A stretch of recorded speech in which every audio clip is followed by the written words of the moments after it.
Good morning to a brand new day. Time to learn and games to play. Learning things is so much fun. Learning is good for everyone.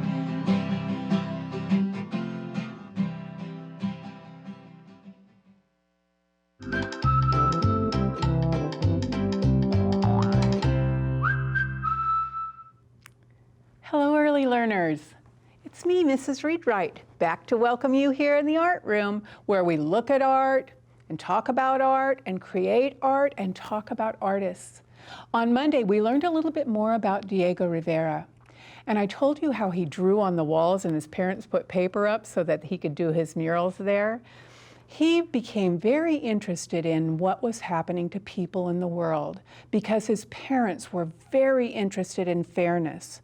And his parents wanted people to have equal rights. So he grew up to be a man who believed the same thing. And he would do paintings about people who were working to make things better for others. So when you grow up and learn more about art, you can look up things about Diego Rivera's murals and how he cared about his people. Now, today we're going to look at pattern. Before we move on, though, yesterday I forgot to say hello to some people that had sent me art, and I told them I would say hello, so I wanted to say 1, 2, say hi to you. Hi, Aiden and Ava, Arturo and Astro. I wanted today to say hello to Brooklyn and Bao, and Benny and Benita. Let me put the names back away, and I will be saying hi to more people on other days. Now, we're going to go over to the print and take a look at it for pattern. And remember, pattern repeats itself. Because we wanted to do more doodles, and the patterns that we have down here are going to repeat themselves in the art we make today. Let me get my pointer stick and meet me over at the print. Oh, don't go under the carpet, Mrs. Read-Wright. Now let's take a look. There's a pattern here. It's red, green, light green, white. Red, green, light green, white. And it's all coming out of the cone shape. And we know cones are a form. We looked at forms when we learned about the 7 elements. And now we're looking at pattern, which is one of the principles of art. Let's take a look what else we see. Oh, the boy that's crying over here, he has a pattern on his serape. And it has a tall shape, a short shape, a tall shape, a short shape, a tall shape, a short shape. And here on this one, it has bump out, bump in, bump out, bump in, bump out, bump in.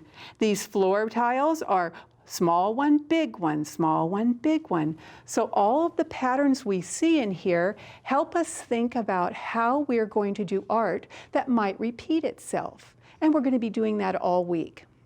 I also wanted to tell you something else, a fun game to play with, especially with this print because there are a lot of people. You can play it with a friend or someone in your class, and you can strike a pose. If I were lying on the ground with my arms and legs up, you'd say, oh, that was that one. But yesterday, if I did this, you'd say, oh, I know who that is. That's that one. And I'd say, that's how you play the game, strike a pose. Let's go over and take a look at our book and at our poem and see what's different today. Yesterday, we did the number 1. Let's see from this. Let me move my scissors and my maracas. This is from the book One is a Piñata. And One is a Piñata is a poem that I kind of started singing. The first day I said, one is a rainbow, one is a cake. Now today, let's look at the words. It's to our maracas we shake to the beat, to our los zapatos on my feet. And when you have your maracas, you could even make these by using a lunch bag. You can put some beans inside. Listen to mine. To our maracas we shake to the beat, to our los zapatos on my feet. Now take a look at the 2 pictures I brought today. In the song they talked about maracas and zapatos. What letter would go with maracas? Is it the Z, No, that goes with zapatos. So that means maracas gets the letter M. Let me put that up here. Two are maracas. There they are. Let's sit down and take a look at the brown paper bag. Yesterday I started to show you that I was making it using a dinner plate, because maybe you don't have something round to make a pattern. So I brought 3 sizes of plates that were in my cabinet. A large, medium, and small. Because some people have some letters that they can cut out and use, or their teachers sent them some letters, some long lines, big lines and little lines, but I thought I could make my own. And I said, I will trace around this with my dinner plate. To make it work, I would use the next size plate, so it makes a perfect O. And then I've already drawn it so you can just see. I'm going to cut around the outside of the brown bag. This used to be a grocery bag, and I just cut it up. Because some people don't have paper for art at home. I always have paper for art at home because I always save my brown bags. That way I can make things out of it. So here we go. And how you do this so you don't cut the part you want, you can just fold it in half and start your cutting where you drew the line. Now, if my name started with an O, I would be ready. But my letter is C. So how can I make this O into a C? Oh, I know. Just exactly where it was folded in half, I can cut it in half. So I will do that. Cut it in half and cut it in half. I also had my R back here, and how I made it was I did a standing line just tracing over my ruler. I used a littler plate to do a little curve and put another little line by cutting one of my big lines in half, because my last name, Readwright, starts with a R, so I could make that too. This one would be more fun to color, but I'm going to use my C because I already cut it out. Now I'm using my clipboard this week for my workspace, so let me get it and put my C on it. This helps you see it better, plus it helps me be able to press down on it. I have something really exciting to use today. This is just a white pen.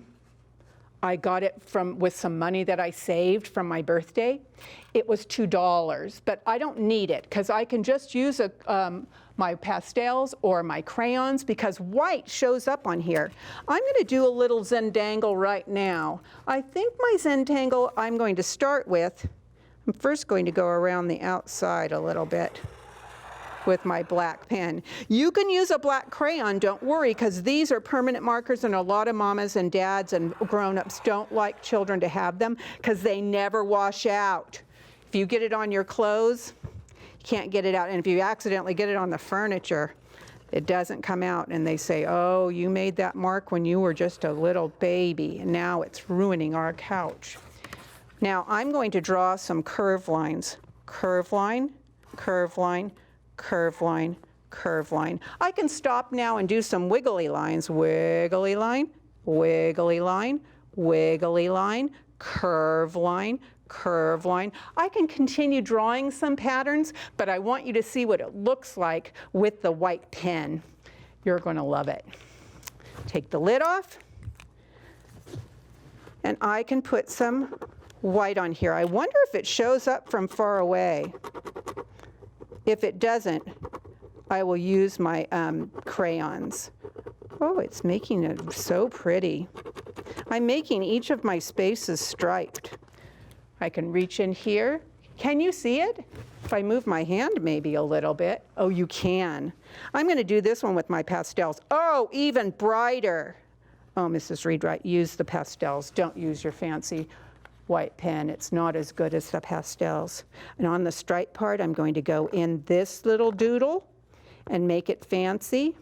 I can put this on my bedroom door when I'm finished, and people will know the person who is in that room, her first name starts with a K, So I'm doing pink on this one. I wonder what color I should choose for the next part.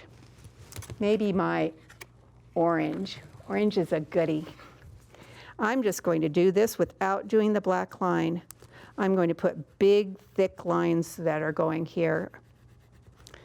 Going down, because I can do the black lines later if I don't think that I have enough on here.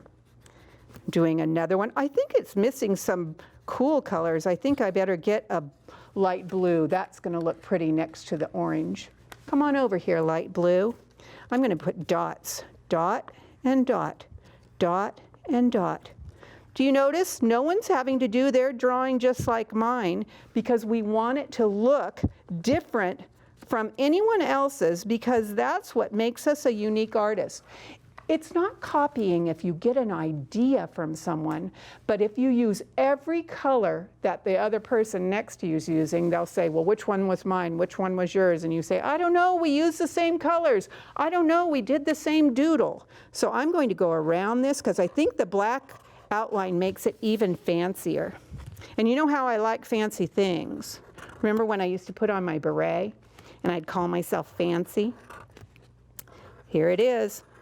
My doodling looks so great. I'm so proud of my work. I never have to show someone to say, do you like this? You just say to yourself, hey, do you like this? And I say to myself, yes, I do. I know when I was in the art room and I was the art teacher, children at first, when they first met me, said, is this right, Miss Read-Wright? Did I do this right? Is this good, Miss Read-Wright? Is this right? And I'd say, well, you're the one who did it. What do you think about it? And they'd say, I really like it. And I say, that's what's important. If the artist likes their work, others will like it too. Oh, I really like how this came out. I can put this up on my wall and like this pattern. All righty, let me put this over here. Because tomorrow what I want you to do is to bring a lunch bag. The lunch bag, if you have a lunch bag, or if you only have a small bag, it doesn't have to be one that put a lunch in it, but just smaller than the giant grocery bag like this that we used. We could use a smaller one. I'll put this up so you can see. Doesn't need to be this big. So, when you bring the lunch bag, and if you have tissue paper, have you ever seen that? It's what's on the piñata. It's thin paper that flows in the breeze. We're going to use it to decorate our piñata bag. So let's say bread and butter, marmalade and jam. Ready? Bread and butter, marmalade and jam. Let's say goodbye as high as we can. Bread and butter, marmalade and jam. Let's say goodbye as low as we can. Goodbye. Bread and butter, marmalade and jam. Let's say goodbye as sad as we can. I'm sorry to see you go. Goodbye. I'm going to say it in a happy way. Ready? Bread and butter, marmalade and jam. Say goodbye as happy as you can. Goodbye. Goodbye. Goodbye. Good morning to a brand new day. Time to learn and games to play. Learning things is so much fun. Learning is good